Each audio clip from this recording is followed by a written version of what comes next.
What's up, everybody? Dean Colabira, IT recruiter with Robert Half Technology. Just wanted to do a quick video regarding some thoughts I've been thinking over the weekend, and I really wanted to do this video over the weekend, but I just got real busy. But I did want to share with you two things I'm noticing, two mistakes or categories of mistakes that a lot of candidates I'm seeing are making during the course of their job search. And number one is not keeping a full pipeline of opportunities during their job search, right? And number two is not going in with the right mindset at their interviews. So going into an interview, you need to have a certain approach and a certain mindset that'll help you set the stage on how that meeting goes on and what you accomplish at that meeting. So first of all, number one, not having a full pipeline. Now, when I say pipeline, I'm referring to the terminology used in sales, right? And keeping a full pipeline basically means having a large number of opportunities in front of you. And these opportunities, and doesn't have to be actual job opportunities, could be prospects, right? Prospective hiring managers or recruiters or contacts, like people that you know that can connect you with recruiters or hiring managers.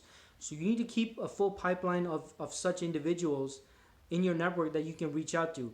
And don't depend on just a handful, because look, if you reach out to me today, maybe you're an IT professional, right? Maybe you're an IT professional in the Greater Toronto area.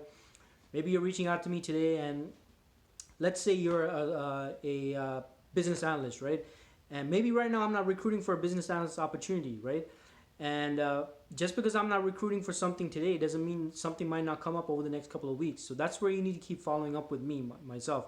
But at the same time, you might not want to put all your eggs only with me, because I might not have anything for you, and my team might not have anything relevant for you. So as a job seeker yourself, you need to continuously expand your circle. Like, you need to keep connecting with numerous individuals that can help get you in front of companies. Now, obviously, of course, I'd love to be the one to help you with the right opportunities and the right positions with our clients that might be a potential mutual fit. But that being said, you need to keep do things on your own as well. So that's my first point. And same thing goes with, by the way, job opportunities and interviews. If you're getting to a point where you're getting phone calls and getting interviews, whatever you're doing to get those phone calls and those interviews, keep doing them and keep filling your pipeline with those phone meetings and in-person meetings and whatever meetings that you can get you in front of the right people. So you need to keep those in the pipeline. And that way also, and this kind of connects with my next point, when you have a lot of opportunities in the pipeline, especially a lot of interviews in the pipeline, you're not going to be as anxious and nervous at each interview.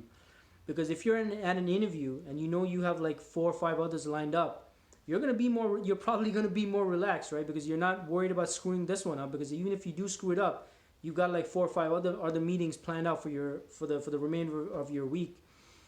Whereas if you only have one, then you're going to feel a little stressed and anxious and nervous, like, oh my god, am I going to say something that I'm going to screw up, that kind of thing. So I know it's easier said than done, but what you need to focus on is keeping a full pipeline of meetings, interviews, and even before that, contacts, right? Recruiters, hiring managers, all those people. Now, going onto the second issue that a lot of candidates make is not going in with the right mindset. Now, look, most of you are going into the interview and you're so stressed about what you're saying and whether what you're saying is the right thing, whether what you're saying is impressing the person, the interviewer that you're meeting with. But that's not the right approach. What you need to go in with is an attitude of is an investigative approach, right? You almost think of yourself as an investigator. You're going in there. You're going in to meet with the client, right? The company, the organization.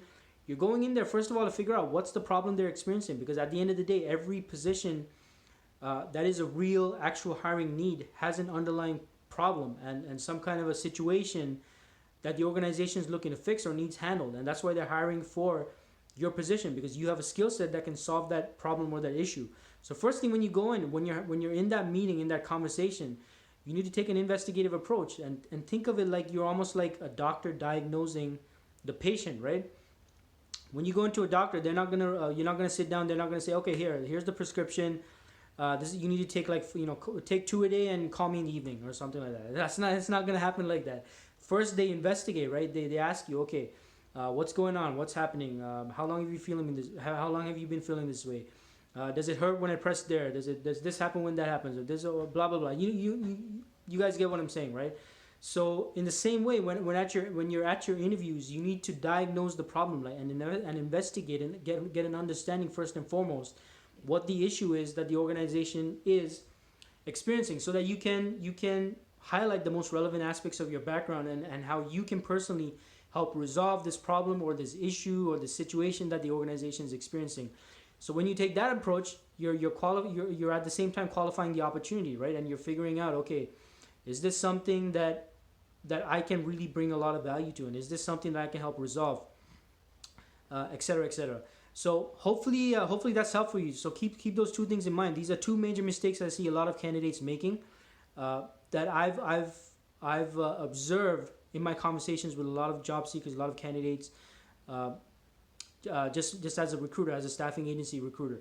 So keep those two things in mind. Number one, keep a full pipeline of contacts, recruiters, hiring managers, contacts, whoever keep expanding your network, keep putting yourself in front of the right people. And also, what I mean by keep a full pipeline is full pipeline of phone meetings, in-person meetings, interviews, all that stuff, which will get you closer to that much coveted job offer or job offers. Job offers, the plural, that's always a good position to put yourself in. And second thing is going with the right mindset and the right approach. You want to take an investigative approach, diagnose the problem, like what's happening at the organization. That'll help you discover, okay, what aspects of your background you can highlight that will most appeal to these people for this problem that they're looking to solve. So look, hope that was helpful for all of you. So keep those two things in mind. And look, if you're an IT professional in the Greater Toronto area, don't hesitate to give me a call. I'll definitely check on what's available that we're currently working on actively. Not just my team, but because we have several teams at our various offices at Robert Half Technology. So look, we're here to help you. If we haven't spoken before, definitely give me a call. And if we have spoken before and you haven't followed up, hey, you got to follow up with me, right? Let's keep in touch. Let's stay in communication. If you want to reach me on my office line, I'm at 416-227-0581, extension 61826. Or message me, call me, email me. Do whatever you got to do to get in front of me. I'd love to speak to you and see if there's any way we can help. That's pretty much it. That's all I want to cover. So again, hope those two tips help. And if you're in job search mode, keep the fight going, keep pushing forward, don't give up, stay positive, and keep taking action.